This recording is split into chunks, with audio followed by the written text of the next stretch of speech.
बिस्मिल्लाहिर्रहमानिर्रहीम। अस्सलाम वालेकुम नाज़रीन, प्रोग्राम सच बात में आपको कहेंगे खुशामदीद। मैं हूँ हुमार सलान। नाज़रीन, आईनी तरमीम मंजूरी के बाद अब गेजेटेड नोटिफिकेशन जारी हो गया है। तमाम रात से लेकर अगर अब तक की सूरत हाल का जायज़ा लें तो बहुत सारे सवालात तो जन्म ले रहे हैं सूरत हाल से, अगर हम थोड़ी सी चीज़ें देखें। लेकिन इसके साथ साथ एक चीज़ जिसके ऊपर सब फोकस किए हुए हैं कि क्या अब जमहूरियत की बालादस्ती, आइन और कानून की बालादस्ती मुमकिन हो सकेगी या नहीं, यही होगा हमारा सवाल जो हम अपने मेहमानों की जानिब रखेंगे।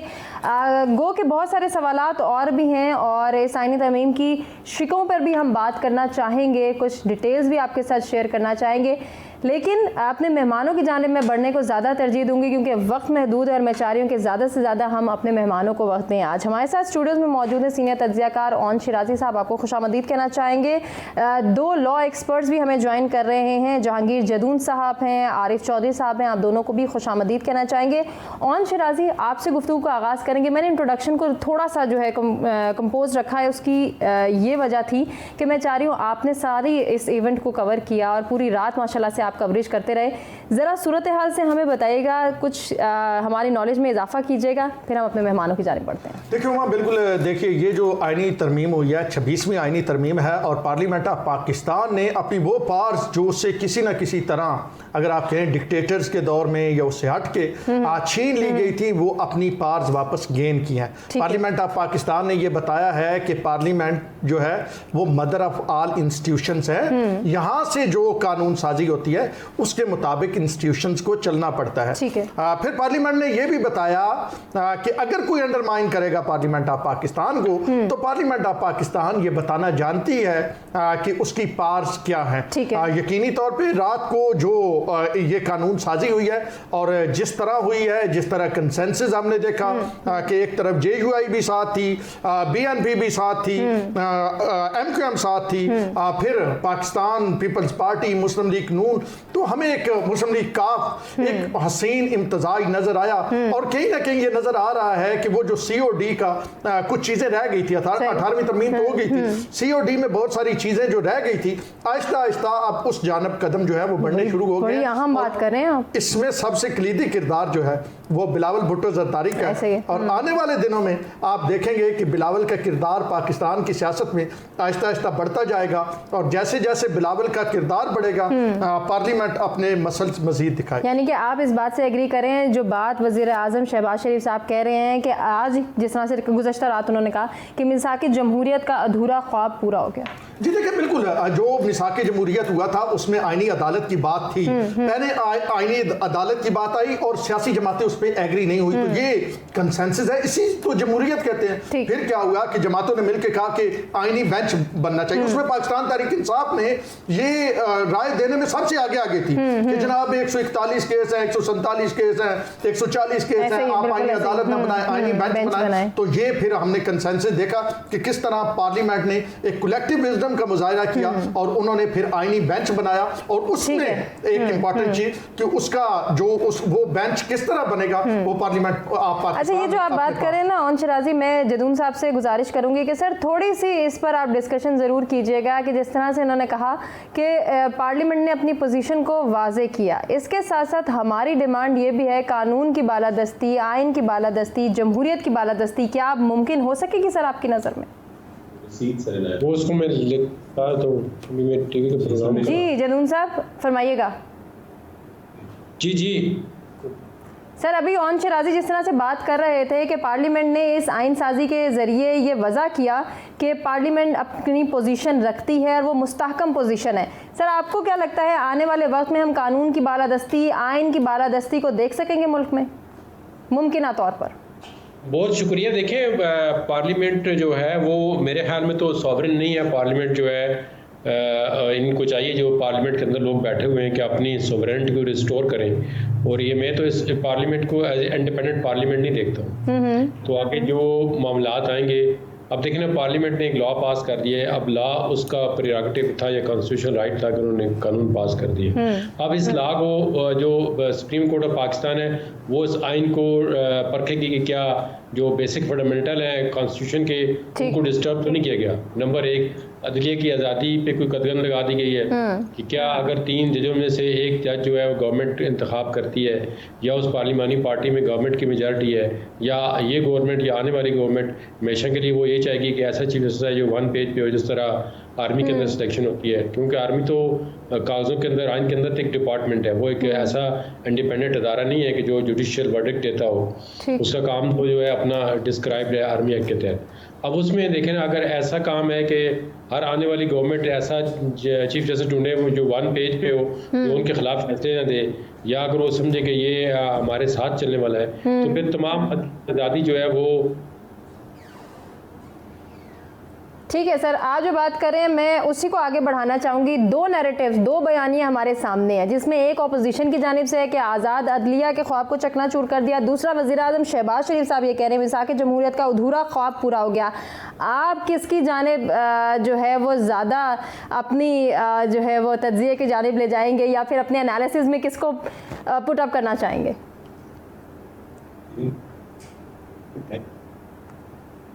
जी आरिफ चौधरी साहब, सर आप कंटिन्यू कर दीजिए।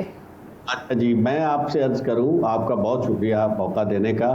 मेरे नज़दीक तो सबसे पहली मुबारकबाद जो है वो इस्टेब्लिशमेंट को जाती है, जिन्होंने पूरा जोर लगा के इस काम को किया, मुसद्दा भी तैयार करके दिया, उसको खुफिया भी रखा, और उसके बाद फिर तमाम जो रास्ते की रुकावटें थी वो भी एक एक करके उन्होंने चुन ली, और यहाँ तक कि जो लोग नहीं मानते थे उन्हें भी मनवाया गया, और जिस तरह मनवाया गया वो किसी से ढकी छुपी बात नहीं है। दूसरी बात ये होती है कि कोई चीज़ जो है उसके नतायज को देखने से पहले ये देखा जाता है कि उसका बेनिफिशरी कौन है। ठीक है, ये अगर तो इसके बेनिफिशरी अवाम होते तो यकीनन सबको बड़ी खुशी होती, और ये कोई अवामी मसाइल का हल होता तो यकीनन खुशी।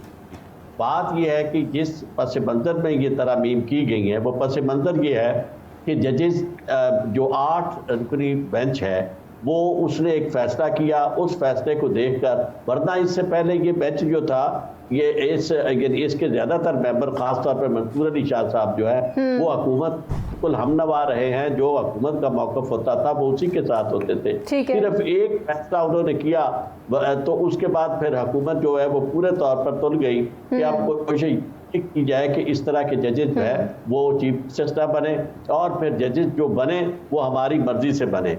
ये आज़ादी जो है अदलिया की ये कोई आसानी से नहीं मिली थी। इसी तरह का माहौल पैदा हो गया था जब इससे पहले जब ये सज्जाद अली शाह वाली जजमेंट आई है, उस वक्त ये सूरत हाल थी कि जजेस। ठीक है आरिफ चौधरी साहब, आप जो बात करें सर इसको भी कंटिन्यू करेंगे, ऑन शराजी से भी इस पर कमेंट लेंगे, लेकिन एक ब्रेक के जानिब हमें कहा जा रहा है बढ़ना है। ब्रेक के बाद हाजिर होते हैं, डिस्कशन को आगे बढ़ाते हैं। वेलकम बैक नाज़रीन, प्रोग्राम में एक मरतबा फिर से आपको कहेंगे खुशामदीद। आइनी तरमीम के हवाले से गुफ्तगू हो रही है। एक जानिब वज़ीर-ए-आज़म शहबाज शरीफ की स्टेटमेंट को हमने कोट किया था, जिसमें उन्होंने कहा कि मिसाक जमहूरियत के ख्वाब को पाया तकमील तक पहुँचाया है, और आज मैं मुतमईन हूँ, पुरुमीद हूँ कि आने वाला वक्त पाकिस्तान के हक़ में बहुत बेहतर होगा। क्या ऐसा ही होगा या नहीं? अमन शराजी, ज़रा जो बात आरिफ चौधरी साहब ब्रेक पर जाने से पहले कर रहे थे, मैं चाह रही हूँ आप उस पर कमेंट करें, क्योंकि मैंने पहले ही मैंशन किया था कि हम आपसे आपका कमेंट लेंगे। आपको लगता है ये बात इसी तरीके से आगे जाएगी? आम आदमी स्टिल कंफ्यूजन का शिकार है। ये बात मैं मेंशन इसलिए कर रही हूँ क्योंकि उन्हें नहीं पता कि इससे हमें क्या मिलेगा, क्या उन तक कोई इस चीज़ का ट्रिकल डाउन इफेक्ट आएगा या नहीं आएगा। अच्छा, वहाँ आरिफ चौधरी साहब बड़े बिजी वकील हैं और मुझे पता है कि बड़ी इनकी डिमांड है वकालत में, तो शायद इन्हें टाइम नहीं लगा होगा। इन्होंने वो मुसद्दा आइनी जो है 27 नुकात हैं वो नहीं पढ़े होंगे। अगर उन्होंने पढ़े होते तो यकीनी तौर पे जिन जानब ये इशारा कर रहे हैं कि हुकूमत अपनी मर्ज़ी का बेंच ले आएगी, चीफ जस्टिस कोई मर्ज़ी का आ जाएगा, तो इसमें अपोजिशन और हुकूमत दोनों को बराबर के इख्तियारात हासिल हैं। दो मेंबर दोनों जानब से होंगे। अब दूसरा ये कहा जा रहा है कि जी आर्मी चीफ जो है वो तो वज़ीर आज़म की मर्जी को हो जाए, वो तो एक मातहत इदारा है और ये एक आइनी इदारा है। तो इलेक्शन कमीशन ऑफ पाकिस्तान जो है वो भी तो एक आइनी इदारा है। इलेक्शन कमीशन के जो सरबराह है वो पार्लियामेंट उसका तकर्रर करती है। अपोजिशन लीडर जो है वो उसके साथ बैठ के लीडर ऑफ द हाउस यानी वज़ीर आज़म और अपोजिशन लीडर मिलके करते हैं, और फिर अगर वहाँ पे कंसेंसस ना हो जैसे पिछली बार हुआ था, तो फिर क्या होता है, जाके जो है वो कमेटी बनती है, इसकी पार्लियामान की कमेटी बनती है। अब पाकिस्तान तहरीक इंसाफ ने भी इस हवाले से अपनी कुछ ना कुछ किसी हद तक जो है वो ये दिलचस्पी जाहिर कर दी है कि जो स्पीकर की जानब से लेटर लिखा गया है कि अपोजिशन अपने बंदों के नाम दे जो हम इसमें बिठाना चाहते हैं, तो तहरीक इंसाफ भी वो बिठाने जा रही है। तो पार्लियामान ने कोई चीज इलीगल तौर पे नहीं की है। वाज़े नजर आ रहा है कि पार्लियामेंट का ये एम्बट है। और दूसरा जो ये इल्जामात लगाए जा रहे हैं, फलां को पकड़ के ले आए थे, फलां से वोट डलवा दिया, कोई एस्टेब्लिशमेंट ने वोट डलवा उसकी दिया, भी जस्टिफिकेशंस आ गई हैं कि ऐसा कुछ नहीं था, किसी को ज़बरदस्ती नहीं किया था, किसी की फैमिली को ब्लैकमेल नहीं किया। देखिए उमा, कोई एक सबूत अगर मगर पे बात आप पाकिस्तान के असास इदारों पे इल्जाम लगा रहे हैं और आपके पास सबूत नहीं है। मेरे पास सबूत हो, मैं ये मोबाइल पे दिखाऊं, ये जी सबूत है, ये असास इदारों ने किया, ये किसी इदारे ने किया या FIA ने किया जी हुकूमत की मदद करने के लिए, फिर तो ये बनते हैं जस्टिफिकेशन। लोग बैठ जाते हैं जी टीवी पे, नेशनल टीवी पे, और जाके इदारों को जो है वो इल्जाम देना शुरू कर देते हैं। फिर क्या होगा? ये लोग आजाद थे, ये चारों लोग आजाद थे, ये चारों लोग आजाद जीते हैं जिन्होंने वोट दिया है। इनमें से कोई लोटा छोटे वाले सीन नहीं बना। और पिछले दौर में यही स्टेटमेंट दी है। 4.25 साल हमने देखा कि क्या कहा जाता था कि हमें तो बजट भी पास करवाना हो तो हमें एजेंसियों की मदद लेनी पड़ती है। तो इस वक्त ये सीन नहीं है। इस वक्त आजाद लोग जो है अपनी कंसेंसस और अपनी मर्जी और फ्री विल के साथ हुकूमत। ठीक है, आपका ओपिनियन आ गया। सजाद तरीन साहब सीनियर एनालिस्ट ने भी हमें ज्वाइन किया। सजाद तरीन साहब, सर कैसे देखते हैं इस फैसले को? ओवरऑल जो बहस हो रही है उस पर भी आपका कमेंट लेंगे, लेकिन जो सिचुएशन अभी तक डेवलप हुई है, आपकी नज़र में एक बेहतरी की जानिब जा रही है, मजीद बिगाड़ आएगा, क्योस जन्म लेगा, आवाम तक इसका कोई फायदा पहुंचेगा या नहीं पहुंचेगा? देखें, पहले तो हमें एक बात तय करनी चाहिए कि इस मुल्क में जो पार्लियामेंट है वो आइन में तरमीम कर सकती है। किसी किस्म की भी तरमीम जो है वो पार्लियामेंट को ये अख्तियार दिया गया है कि वो कोई भी पार्लियामेंट जो है किसी किस्म का जो है ना आइन वो तब्दील कर सकता, आइन को तब्दील कर सकती है कि ये आइन नहीं चाहिए, अब ये चाहिए। इस्लामी शिक्के उसमें जो है वो तब्दील नहीं हो सकती। पहली बात तो ये है। ठीक है। दूसरी बात ये है कि इंतहाई मायूसी हुई मुझे PTI के रोल से। PTI को चाहिए था कि वो अपनी आइनी तरमीम, अपनी तजावीज़ देते जो वो चाहते थे कि इस आइन में ये चीजें होनी चाहिए, ये चीजें होनी चाहिए और इसमें वो बेहतरी लाई जा सके। वो अपना ड्राफ्ट देते, कौम के सामने भी लाते। उनके पास बड़े अच्छे अच्छे वकला हैं, कुछ स्क्रीन पर हैं, कुछ पसे पर्दा बहुत सारे वकला हैं जो उनके लिए काम कर रहे हैं। और डॉक्टर बाबर अवान जैसे लोग मौजूद हैं जिन्होंने 8वीं तरमीम में बड़ा अच्छा अपना रोल किया था। आप वहां उनको नहीं लाया गया, उनसे नहीं पूछा गया और फिर PTI ने जो है ना कुछ ऐसा नहीं किया जिसके बारे में ये कहा जाए कि जी उन्होंने बड़ी अच्छी तरमीम दी थी। उन्होंने तो कमेटी में आते रहे, कमेटी में बैठते रहे और कौम का पैसा जाया करते रहे, कौम के जो है ना मतलब वसाइल जाया करते रहे। उनका असेंबली में होना ना होना वो तो कोई फायदा नहीं है ना। तो मैं समझता हूँ उन्होंने अपना रोल नहीं किया, इससे कौम भी मायूसी हुई है। जिन्होंने उनको वोट दिए थे वो वोटर भी उनके मायूस हुए हैं। तो जो उनको काम करना चाहिए था वो नहीं कर रहे। बदकिस्मती ये है कि ये एक पॉलिटिकल पार्टी नहीं है बल्कि एक क्राउड है, हजूम है जो बस एक ही बात कर रहा है। यानी कि सर आप ये कह रहे हैं कि वो ऑपोजिशन का किरदार भी निभाने में फेल हो चुके हैं? मैं समझता हूँ अपोजिशन का किरदार तो उन्होंने निभाया ही नहीं है। अपोजिशन का किरदार तो ये होता है कि आप आते, अपनी तरमीम लाते, अपनी ड्राफ्ट लाते, भरपूर तैयारी करके लाते। जैसे मौलाना फजलुर रहमान साहब ने बड़ा अहम रोल किया है, उन्होंने अपनी तजवीज़ दी है, अपनी पार्टी का जो मंशूर है उसके मुताबिक एजेंडा दिया है कि सूद वाला है, दूसरी चीजें हैं, बहुत सारी चीजें हैं उनकी। मतलब आपको अपनी कम से कम तरमीम कौम के सामने लानी चाहिए थी। ठीक है। अच्छा सर, ये जो आप बात करें आरिफ चौधरी साहब, एक तो मैं चाहूँगी आप इस पर ज़रूर कमेंट करें कि PTI की जानिब से क्यों आपकी नज़र में ऐसा क्यों हुआ कि कोई तजावीज़ सामने नहीं आई, कोई ड्राफ्ट सामने नहीं आया, सिर्फ और सिर्फ इसके हिमायत ना करने का ऐलान किया गया। एक चीज़ तो ये है। दूसरी जानिब आम आदमी स्टिल कन्फ्यूजन का शिकार है, जो मैं ऑन शराजी से पूछ रही थी कि हमें इसका क्या फ़ायदा होगा, क्या हम तक कोई इंसाफ की रसाई जल्द और मुमकिना तौर पर 100% प्योरिटी के साथ हो पाएगी या नहीं हो पाएगी? ये भी एक सवाल है जो आवाम की जानिब से आ रहा है। इस पर क्या कमेंट करना चाहेंगे? सबसे पहली बात तो जहाँ तक PTI का ताल्लुक है, मेरा चूंकि PTI के साथ ना कोई ताल्लुक है, ना मैं PTI का वकील हूँ, इसलिए मुझे किसी पॉलिटिकल पार्टी के बिहाफ पे कुछ कहने का इख्तियार भी नहीं है, हक है। जहाँ तक इस बात का ताल्लुक है जो और शराजी साहब ने कहा, पहले अखबार नवीस जर्नलिस्ट जो थे वो इस तरह गुफ्तगू नहीं करते थे हमारे ज़माने में। ये तो हमसे भी शायद सीनियर होंगे कि इस तरह की गुफ्तगू के जी फलां ने पढ़ा नहीं है इसलिए वो बात कर रहा है, इसे उसे पता नहीं है इसलिए वो बात कर रहा है। अब हमसे ये ज़्यादा पढ़े लिखे हैं ज़्यादा। मैं आपसे एक दो बातें अर्ज करना चाहूँगा। सर फरमाइए फरमाइए।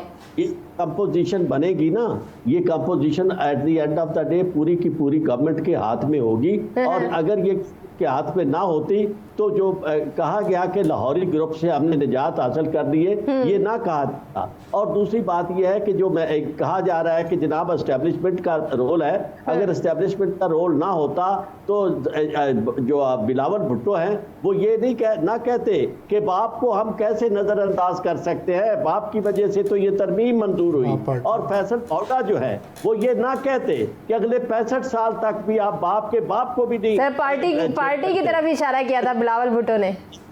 मैं आपको एक अर्ज करूं, सूरत याद क्या होगी मैं आपको मुख्तसर बता दूं। होगा ये कि ये जो आईनी बेंच बनेंगे ये आपके फंडामेंटल राइट से मुतल्लिक जितने केसेस होंगे, कल को और शिराज साहब को अगर कुछ थोड़ा सा जाग गया इनका भी अंदर और इन्होंने भी किसी मामले में लोगों के हकूक की बात करना शुरू कर दी तो इनको पकड़ के वो जब जेल में भेजेंगे या मुझे जेल में भेजेंगे तो उसके बाद हमारे पास कोई दाद फरियाद नहीं होगी। इसलिए कि हुकूमत के अपने सर खुदा न खास्ता ऐसा वक्त आए हम ब्रेक की जाने बढ़ रहे हैं, वापस आते हैं, डिस्कशन को आगे बढ़ाते हैं। नाज़रीन वेलकम बैक। नाज़रीन प्रोग्राम में एक मरतबा फिर से आपको कहेंगे खुशामदीद। ब्रेक पे जाने से पहले हमने आरिफ चौधरी साहब से कहा था कि वापस आएंगे और आपको मौका देंगे कि आप अपनी बात मुकम्मल करें। जी आरिफ चौधरी साहब 1 से 2 मिनट आएंगे आपके हिस्से में। सर फरमा दीजिए ओवरऑल इसको आने वाले वक्त में आप चैलेंजिंग देख रहे हैं या आइन से मुतसादिम देख रहे हैं, तो फिर कैसे देख रहे हैं सर, इसको भी प्लीज़ जस्टिफाई कीजिएगा। सबसे पहली बात यह है कि जो फरमाया गया है कि जनाब बड़े शफाफ तरीके से कानून आइन में तरमीम की गई है, तो वो ज़रा गौर कर लें कि BNP के 2 अरकान और ख़ास तौर पर एक खातून रुकन की आहोजारी जो है अगर किसी के कानों तक नहीं पहुंची और BNP के सरबराह मैंगल साहब जो है उनका कहना, और वो किसी PTI के साथ उनका ताल्लुक नहीं है। इसी तरह मौलाना फजलुर रहमान का आके और सर हम तो वो बात कर रहे हैं ना जो शेर अफजल मरवत साहब ने वीडियो जस्टिफिकेशन दे दी है कि किसी को ज़दोकोब नहीं किया गया, किसी के बच्चे यरगमाल नहीं बनाया, किसी की फैमिली को डिस्टर्ब नहीं किया गया। आप मेरी बात जरा सुन ले। अगर सर सुन ले फरमाइए सर। अब आप मेरा टाइम तो आप तो ये तो वो है कि इनमें से एक साहब तो शायद किसी हमारे खिलाफ FIR भी लिखवा दें जाके कि जनाब देखें जी ये किस तरह की बातें करते हैं, क्योंकि उन्हें बहुत ज़्यादा मोहब्बत एक तरफ से है। मेरा इससे इन चीज़ों से ताल्लुक नहीं है। मैं सिर्फ ये चाहता हूँ कि जिस बात को पब्लिकली ये कहा गया हो और मौलाना फजलुर रहमान के साथी यानी एडवोकेट जो है सीनियर एडवोकेट फॉर्मर प्रेसिडेंट हमारे सुप्रीम कोर्ट बार के, उनका आके कहना कि हमारे लोगों के साथ क्या किया जा रहा है और उनकी तकरीर कि जनाब आपने आप तो हम शायद आपको वैसे भी दे देते, आप क्यों हमारे साथ इस तरह कर रहे हैं। तो इससे फिर ये जो PTI के लोग जो थे, PTI के सरबराह के साथ जो सही इमरान खान के साथ राब्ता ना होने देना और इतने दिन तन्हाई में रखना कि मुशावरत भी ना कर सके, आप बात के मार रहे हैं एक पॉलिटिकल पार्टी को। आपका मकसद क्या है? मकसद ये है कि उस पॉलिटिकल पार्टी को खत्म करने के लिए आपको जहां तक जाना पड़े आप वहां तक। सर अब आपकी बात से थोड़ी सी मैं माजरत के साथ इख्तलाफ रखूंगी, वो इसलिए कि जब मैंने आपसे कहा था कि PTI ने अपना ड्राफ्ट क्यों नहीं दिया तो आपने कहा मैं किसी पॉलिटिकल पार्टी के हवाले से बात नहीं करूंगा, लेकिन अब आप PTI की तरफदारी कर रहे हैं माजरत के साथ। ये बात नहीं है, मैंने सबकी बात की है कि ये जो आपने प्रेशर कहा था कि इन्होंने आउन साहब ने कहा जी प्रेशर नहीं था, तो मैंने सब आने से ये बात की है। PTI का मुझे नहीं नुक्ता नजर मैंने बयान किया कि वो क्या कहती है। मसला ये तो पब्लिक ये जो बातें BNP का तो मैं नहीं हूँ या PTI का तो मैं नहीं हूँ, मैंने उनके बारे में या JUI का तो नहीं हूँ, मैंने उस शफाफियत के बारे में जो सवालात है उनका मैंने आपसे जिक्र किया है कि ये इतना दबाव और क्या जरूरत थी इस तरह दबाव डालने की। अगर सब कुछ ठीक था तो मैं समझता हूँ कि जिस तरह की कानून बनाया गया, आइन बनाया गया, आइन में तरमीम की गई, वो श्रीहन PTI पर पाबंदी लगाना और कल को फौजी ट्रायल करना इसका PTI। ठीक है सर, सजाद तरीन साहब को मैं मौका देना चाहूंगी। सजाद तरीन साहब अभी जो बात कह रहे हैं आरिफ चौधरी साहब, सर आप क्या उससे एग्री करते हैं? देखिए, मैं आपको अर्ज करूं कि आरफ चौधरी साहब जो हैं वो आइन और कानून को मुझसे बहुत ज्यादा अच्छा और बेहतर तरीके से समझते हैं। ठीक है, एक सीनियर वकला में उनका शुमार होता है और पाकिस्तान की अदलिया की तारीख को भी बहुत अच्छी तरह वो जानते हैं। मैं आपको अर्ज करूं कि देखें, बात ये सारे लोग जो बगलें बजा रहे हैं जी हमें बड़ी कामयाबी हुई है, हमने बड़ी तरमीम की है। अब जरा अगर आप हकाइक देखें तो हकाइक ये हैं कि मोहतरमा बेनज़ीर भुट्टो और मियां नवाज शरीफ और दीगर के पार्टियों के दरमियान जो मिसाके जमहूरियत हुआ था उसमें आईनी कोर्ट की बात की गई थी जिसे बिलावल भुट्टो सब सर पे उठा के फिर रहे हैं। ठीक है, लेकिन उसमें मुख्तलिफ इदारे जो हैं उनके रोल को कट करने की भी बात की गई थी कि उनकी जो सियासत में मुदाखलत है उस रोल का क्या करना है।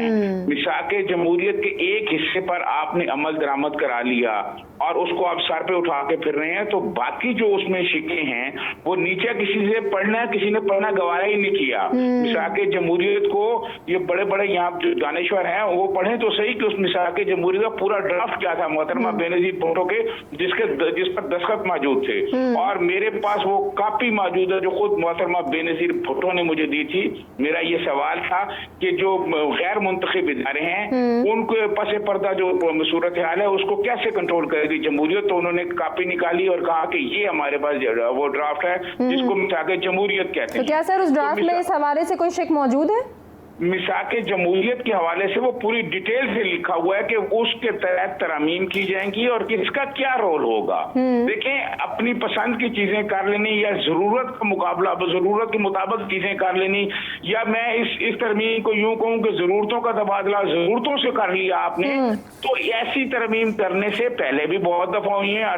ज़ियाउल हक ने 8वीं तरमीम भी की थी, फिर और बहुत सारी की थी, अपना नाम भी डाला था, लेकिन एक वक्त आया कि वो सारी में उठा के तारीख के कूड़ादान में डाल दी गई। ठीक है सर, जो आप बात कर रहे हैं हमारे पास वक्त महदूद है। मैं ऑन शराजी से चाहूंगी कि क्लोजिंग रिमार्क्स देते हुए इस बात को जरूर मेंशन कीजिएगा जो अभी सजातीन साहब कह रहे हैं कि जरूरतों के जो है पूरा करने के लिए जरूरतों से तबादला कर लिया उसका, आप इससे एग्री कर रहे हैं? पहले तो मैं थोड़ी सी मेरी पर्सनल एक्सप्लेनेशन बनती है जो मैंने आरिफ चौधरी साहब को देनी है, क्योंकि उन्होंने डायरेक्टली तौर पे मुझे कहा है कि शायद कोई एक साहब यहाँ से FIR करवा दे। तो आरिफ चौधरी साहब, बिल्कुल हमारा वो तरीक़ेकार नहीं है जो पिछले पौने 4 साल में हमने देखा कि किस अंदाज में सिविल सोसाइटी पे FIR हुई इमरान खान के दौर।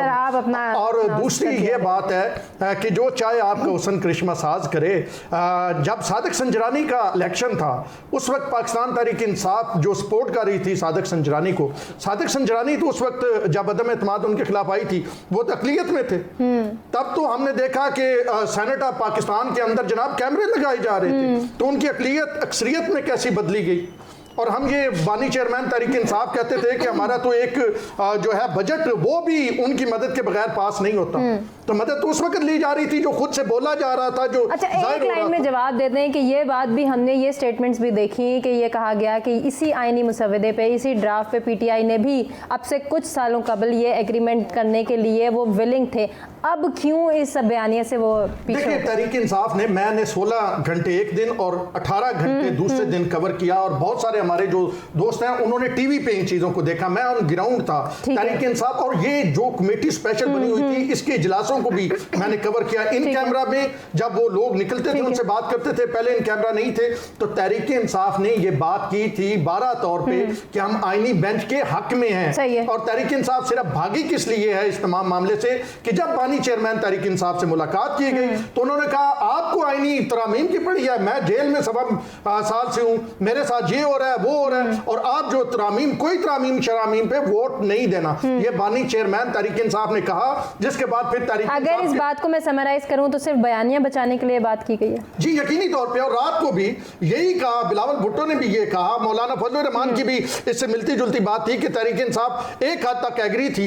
लेकिन जब बानी चेयरमैन का खौफ, डर और उसकी जानब से जो अहकामात थे उसके बाद तहरीक इंसाफ पीछे हटी। ठीक हो गया, हमारे पास वक्त महदूद है। सजातीन साहब, एक लाइन में, क्या PTI की मुखालफत सिर्फ अपने बयानियों को बचाने के लिए? चले, सजातीन साहब हमारे साथ नहीं है। नाज़रीन, अपने तमाम मेहमानों का हम शुक्रिया अदा करना चाहेंगे जिन्होंने अपने कीमती वक्त और कीमती तज्ज़िये से आगाह किया। आने वाला वक्त कितना चैलेंजिंग साबित होगा या फिर पाकिस्तान के हक में बेहतरी आएगी जिस तरह कि वज़ीर आज़म शहबाज शरीफ साहब कह रहे हैं, ये तो वक्त ही बताएगा। आपसे चाहेंगे इजाज़त, अल्लाह ने के बाद।